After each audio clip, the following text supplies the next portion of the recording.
لہذا دنیا کا کوئی نظام ایمان کی بنیاد پر قائم نہیں ہوگا. دنیا میں جب نظام ہم بنائیں گے تو وہ اسلام کی بنیاد پر قائم ہوگا. شہریت کی بنیاد اسلام ہے. تو بہت اہم بات ہے کہ پھر اسلام اور ایمان میں فرق کیا ہے. وہ میرے نزدیک اس سورہ مبارکہ کا اہم ترین موضوع ہے. اور پھر یہ کہ جنہیں اللہ تعالیٰ اسلام کی دولت سے نواز دے وہ پھر اگر ایمان حقیقی کی منزل تک پہنچنا چاہے تو انہیں کیا کرنا چاہیے. تو یہ ہے مضامین اجمالاً اس سورہ مبارکہ کے. اب دیکھیے سب سے پہلا لفظ ہے یا ایھا الذین آمنوا. اس کے حوالے سے بھی میں آپ کو چند باتیں بتانا چاہتا ہوں کہ پورے قرآن مجید میں مکی صورتوں میں یا ایھا الذین آمنوا سے خطاب نہیں ہوا. 2/3 حصہ قرآن کا مکی ہے، 1/3 ہے مدنی. صرف ایک صورت ہے سورہ حج جس کے بارے میں ایک رائے یہ ہے کہ یہ مکی ہے، ایک رائے یہ ہے کہ مدنی ہے، گویا کہ کنٹروورشیل ہے. اس میں تو یا ایھا الذین آمنوا آیا ہے، اور سورہ حجرات کے بعد جو ہمارا درس آئے گا وہ اسی پر مشتمل ہوگا، آخری رکوع سورہ حج کا. باقی پورے قرآن میں 3-4 مقامات پر اگرچہ کہا گیا ہے حضور سے خطاب کر کے کہ آپ یہ بات کہہ دیجئے اہل ایمان سے، لیکن کہیں بھی یا ایھا الذین آمنوا سے خطاب نہیں کیا گیا. اس کی وجہ کیا ہے؟ یا ایھا الذین آمنوا یہ خطاب کا صیغہ ہے امت مسلمہ سے. ہجرت سے قبل تک مسلمان ایک جماعت تو تھے، امت نہیں تھے. امت کی حیثیت سے تاج پوشی جو ہوئی ہے امت مسلمہ کی، امت محمد کی صلی اللہ علیہ وسلم، اور اسے امت کا جو مقام دیا گیا ہے وہ ہجرت کے بعد جس کی علامت تھی تحویل قبلہ. چنانچہ تحویل قبلہ کے ضمن میں وہ آیت آئی وَكَذَلِكَ جَعَلْنَاكُمْ أُمَّةً وَسَطًا لِتَكُونُوا شُهَدَاءَ عَلَى النَّاسِ وَيَكُونَ الرَّسُولُ عَلَيْكُمْ شَهِيدًا. آج کے بعد سے تم ایک امت ہو. اس سے پہلے ایک جماعت تو تھے، امت نہیں تھے. تو یا ایھا الذین جو آتا ہے در حقیقت یا ایھا الذین آمنوا امت کے لیے. اچھا، اور اس میں بھی یہ نوٹ کر لیجئے امت میں مومنین بھی ہیں اور منافقین بھی ہیں. خود آپ کو معلوم ہے مدینے کی جو امت تھی، امت مسلمہ، اس میں کیا تناسب منافقوں کا تھا.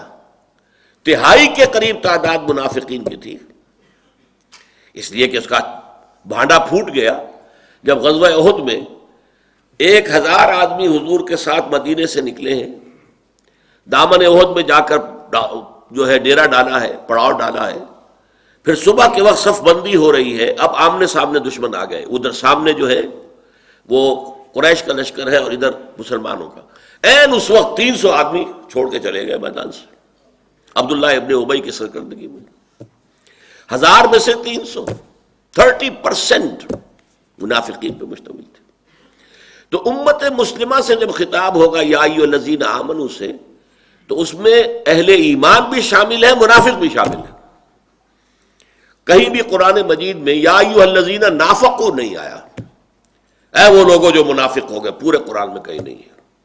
ان سے جب بھی خطاب ہوگا یا ایھا الذین آمنوا، چونکہ ایمان کے مدعی تو وہ تھے نا، دعویٰ تو کرتے تھے ایمان کا. تو یہ صیغہ خطاب ہے. اور یہ اب نوٹ کیجئے کہ ہم نے کتنا حصہ میں نے آج آپ کو گنوا دیا ہے، کتنے مقامات ہم نے قرآن مجید کے اب تک پڑھ لیے. میرا یہ خیال ہے کہ پونا پارہ تو لگ بھگ ہو گیا ہے. ان تمام مقامات کو جمع کریں تو لگ بھگ پونے پارے کے برابر ہو گیا. لیکن ان میں بھی صرف 3 دفعہ آیا ہے یا ایھا الذین آمنوا. آپ کو معلوم ہے کہ یہ ان تمام مقامات میں سے سورہ تغابن میں آیا ہے، لیکن سورہ تغابن مدنی سورت ہے. یا ایھا الذین آمنوا اس میں آیا ہے. باقی یہ کہ اکثر و بیشتر جو ہے یہ خطاب کا صیغہ نہیں ہے. اس صورت میں آپ دیکھیں گے، نوٹ کیجئے کہ 5 مرتبہ 18 آیات اور 5 مرتبہ یا ایھا الذین آمنوا یا ایھا الذین آمنوا یا ایھا الذین آمنوا یا ایھا الذین آمنوا. یہ اتنی مقدار میں یہ خطاب کا صیغہ قرآن مجید میں کسی اور مقام پر نہیں ہے. 18 آیتوں میں سے 5 آیات کا آغاز ہونا یا ایھا الذین آمنوا سے. یا ایھا الذین آمنوا لا تقدموا بین یدی اللہ ورسولہ. اے ایمان کے دعوے داروں، اب میں ایمان والوں کی بجائے ایمان کے دعوے داروں ترجمہ کر رہا ہوں، چونکہ وہ خاطب جو ہے ان میں مومنین بھی ہیں، منافقین بھی ہیں.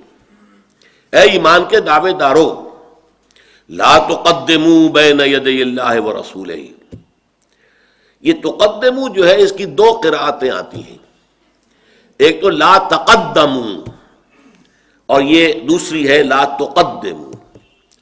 تقدموا یہ حضرات کو تھوڑا سا بھی مس ہے عربی گرامر کے ساتھ، تقدموا اگر ہو تو وہ باب تفاعل بن جاتا ہے، اور تقدموا اگر ہو تو یہ باب تفعیل بنتا ہے۔ لا تتقدموا کو بھی لا تقدموا کہہ دیا جائے گا، وہ باب تفاعل ہے۔ تفاعل میں ہوتا ہے کوئی چیز خود حاصل کرنا، اور تفعیل میں ہوتا ہے کسی کو کوئی شے دینا۔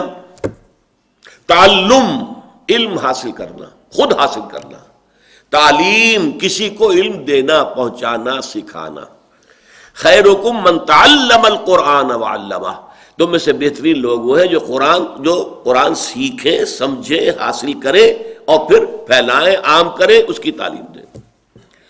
تو لا تقدموا اگر ہوتا تو بہت مفہوم واضح ہو جاتا کہ آگے مت بڑھو اللہ سے اور اس کے رسول سے، لیکن لا تقدموا کا مطلب یہ ہوگا کہ یہاں کوئی مفعول محذوف ہے۔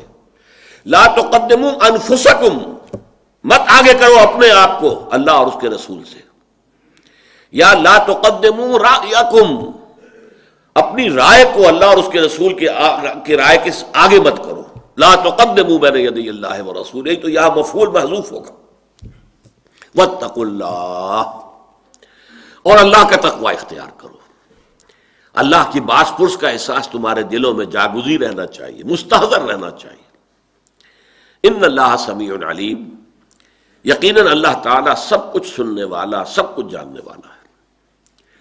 یہاں نوٹ کیجئے، جب آگے روکا گیا آگے نہ بڑھنے سے تو اللہ اور رسول دو کا ذکر آیا ہے۔ لا تقدموا بین یدی اللہ ورسولہ، اس کے بعد اللہ کے تقوی کا ذکر آ گیا، واتقوا اللہ۔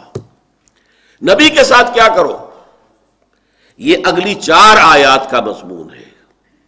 نبی کا احترام کرو، رسول کی تعظیم کرو، توقیر کرو، ان کا ادب کرو، ان سے محبت کرو، یہ اگلی 4 آیات میں آئے گا۔ اس لیے کہ 2 بنیادیں ہیں اسلامی ریاست یا اسلامی معاشرے کی، ایک قانونی اور دستوری بنیاد ہے، وہ ہے جو پہلی آیت میں آ گئی، مت آگے بڑھو اللہ اور اس کے رسول سے، یعنی تمہاری آزادی جو ہے وہ محدود ہے۔ باقی دنیا میں کوئی شخص آزاد ہے، جو چاہے کرے، جدھر چاہے منہ مارے، جو چاہے جو ہے حرکت کرے، اس کو کوئی ڈر نہیں، کسی کے خوف نہیں، کسی کی باس پرس کا احساس نہیں، کسی کے احکام کا لحاظ نہیں۔ اس معنی میں مادر پدر آزاد مسلمان نہیں ہوتا، نہ مسلمان فرد ہوتا ہے، نہ مسلمان اجتماعیت ہوتی ہے، نہ اسلامی ریاست ہوتی ہے۔ یہاں آزادی کا مطلب کیا ہے؟ باقی سب سے آزادی، تاکہ اللہ کی بندگی کا حق بتمام و کمال ادا کیا جا سکے، جس کو اقبال نے بہت خوبصورت الفاظ میں کہا، یہ ایک سجدہ جسے تو گراں سمجھتا ہے، 1000 سجدوں سے دیتا ہے آدمی کو نجات۔ باقی ساری غلامیاں ختم ہو جاتی ہیں، لا الہ الا اللہ، یہ جو ضرب ہے لا الہ الا اللہ، ساری غلامیاں ختم، کوئی حاکم نہیں، کوئی شارع نہیں، کوئی قانون ساز نہیں، کوئی مطاع نہیں، کوئی نہیں سوائے اللہ کے۔ تو یا ایھا الذین آمنوا لا تقدموا بین یدی اللہ ورسولہ، اب اس کی بہترین جو ہے تعبیر کی ہے ایک حدیث کے اندر۔ حضور نے فرمایا صلی اللہ علیہ وسلم، مثل المؤمن کمثل الفرس فی عقیتہ، مومن کی مثال اس گھوڑے کی سی ہے جو ایک کھوٹے سے بنا ہوا ہے۔